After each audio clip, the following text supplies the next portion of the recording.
Hey, what's up? It's Chris from Tiny Industrial RV Edition, and welcome to part 2. When it comes to the home portion, what you should look for on the interior of one of these things if you're thinking about buying it. So let's go.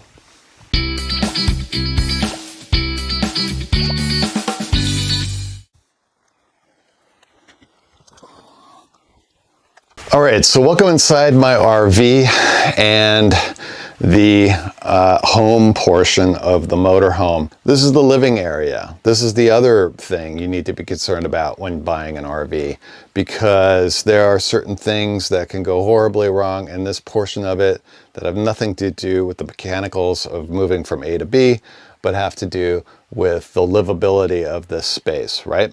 There's a lot of components and systems in here that you're not going to find in a regular vehicle, so it differs quite substantially from the how you would inspect this from a mechanical standpoint. As I said, with the motor portion, if you feel at all uncomfortable with any of the things I'm about to discuss, it may make sense for you to hire somebody. This happens to be a 2007 R-Vision Trail-Lite RV. It's a 29-foot RV.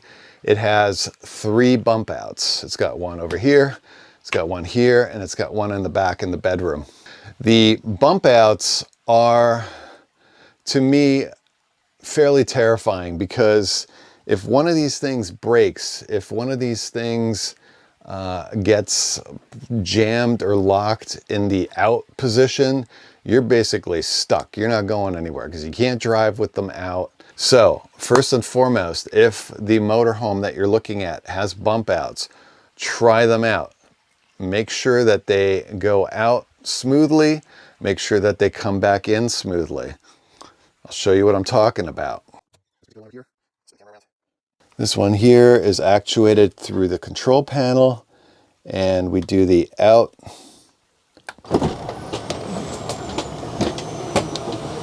and out it goes. Now, that should happen smoothly, without complaint, without issue, and it does on this particular vehicle. Yeah, make sure things like the bump outs are working. Make sure things like the lights, are functional. This one right here, it tends to work when it wants to work and not when it doesn't want to work. Lights not working, that's not a particularly critical aspect. What you want to pay attention to are the big systems. The big systems, one of them is the fridge. Now, this one has a Dometic freezer fridge combo. This is a fridge that will, when hooked up to shore power, run off of AC 110. It will run off of a generator that's included in this RV, and it'll also run off of propane gas. It works in those 3 different types of modes, and you're definitely going to want to turn that thing on, ideally hooked up to shore power. One of these fridges is incredibly expensive. It's not like your home fridge. Well, it is like your home fridge, except a lot smaller and just as expensive. This is a couple grand for one of these things. Make sure it works. This particular unit has a stove and oven, 4 burners. Make sure the burners work. Make sure the oven works. This happens to have a microwave. It's got a range hood. Make sure the fan works. The microwave, again, is not going to work off of the interior battery.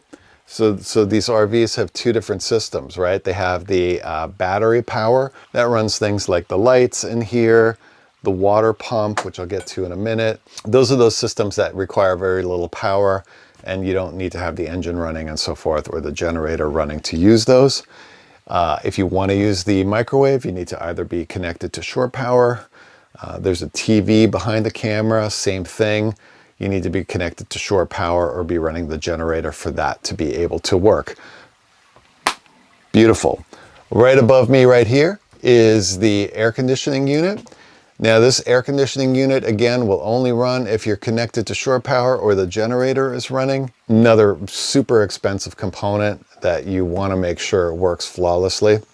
And speaking of expensive components that I've mentioned a couple times already, the generator.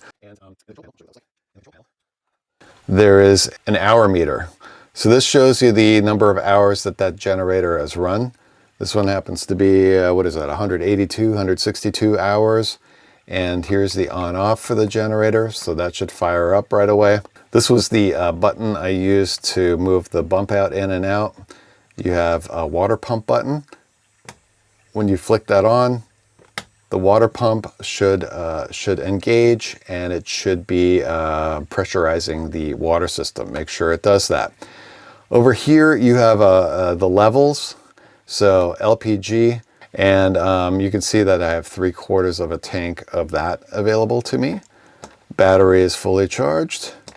I have very little to no fresh water. I have a 3/4 full black tank, and I have about half full gray water tank.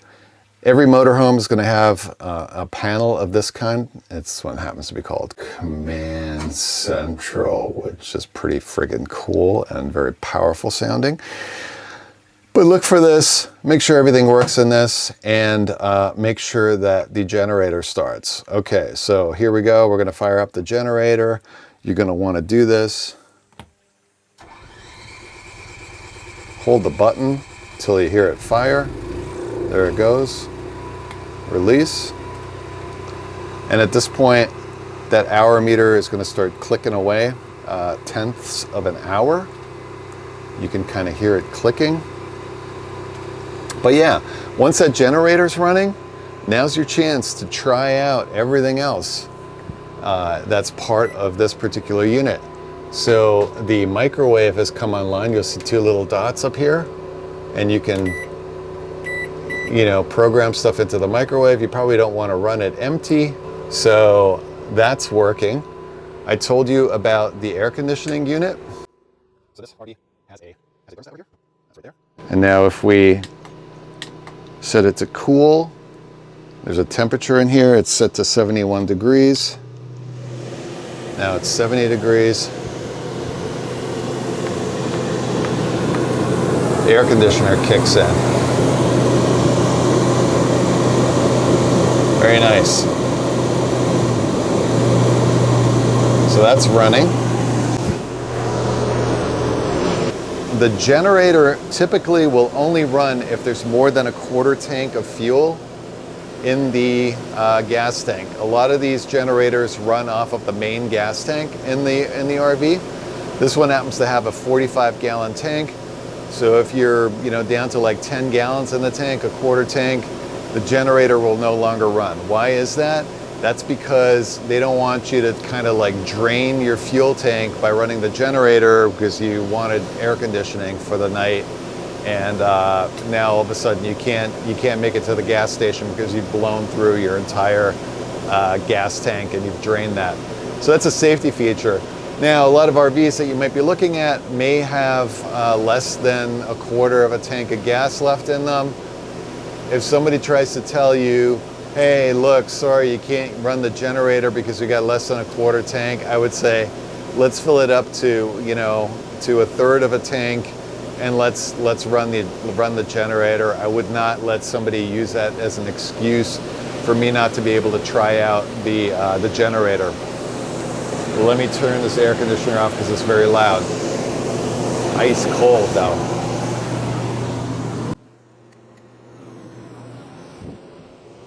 What we haven't covered is the water.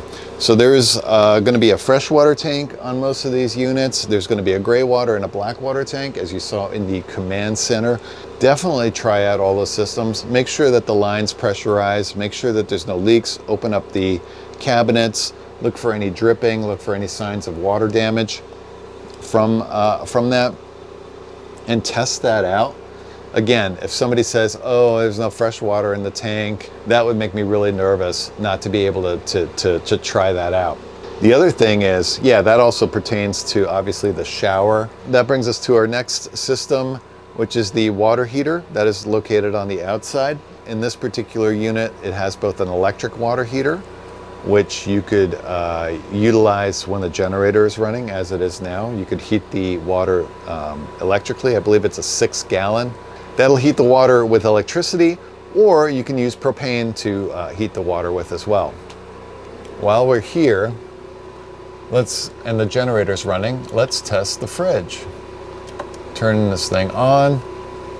The auto light turns on, and it should figure out that it has electricity from the generator. It does. A little light that says AC just lit up over here. If I were buying this RV, I would let that generator run for a good 20-30 minutes and see if this cools off. Now I can feel already in here that this is cooling off. The hot water heater on the outside, I would want to test that out. It would take probably, again, 15-20 minutes for that water to heat up. I'd want to see what comes out of the taps and make sure that that water is warm. Those are the really expensive systems. Look for those things. And if you have reasonable level of confidence that all those things seem to be working, the larger systems, that it's comfortable in here, there shouldn't be like a moldy smell, obviously. Look at the ceiling for any signs of water intrusion. That's another big no-no. You definitely don't want any of that. If there is, some kind of staining in the ceiling material, ask about it right away. And if the seller doesn't have a good answer for what happened, how they fixed it, then avoid that particular motorhome like the plague. Motorhomes have vents in them. There happens to be one up here. There's one in the bathroom, and there's one in the back. Now they can just be sort of hand crank vents that are passive. They just simply open up or close for fresh air and for air circulation. In the back, this one happens to have an electric one, which can either pull air into the RV or pull air out of the RV. Make sure those things are working. Those aren't as critical, but even those, the electric ones, for example, could run several $100s a pop. So if there's 2 or 3 of them and none of them seem to be working right, you're looking at like $600 worth of potential repairs that you're going to have to take care of. You don't have to love the rest of the interior. You can do a lot by yourself with a bucket of paint and a little bit of handiwork and some nice actual wood panels instead of this fake stuff. Can really doll this thing up. So that's what I'm engaging in right now. I'm looking to do a full renovation. Those videos are coming up. But if this has been helpful to you, and if you've drawn any kind of additional knowledge which is going to help you buy an RV, please hit the like button because it tells YouTube that you enjoyed this video. Anyway, thank you so much for watching. Keep watching, and I will see you in the next video.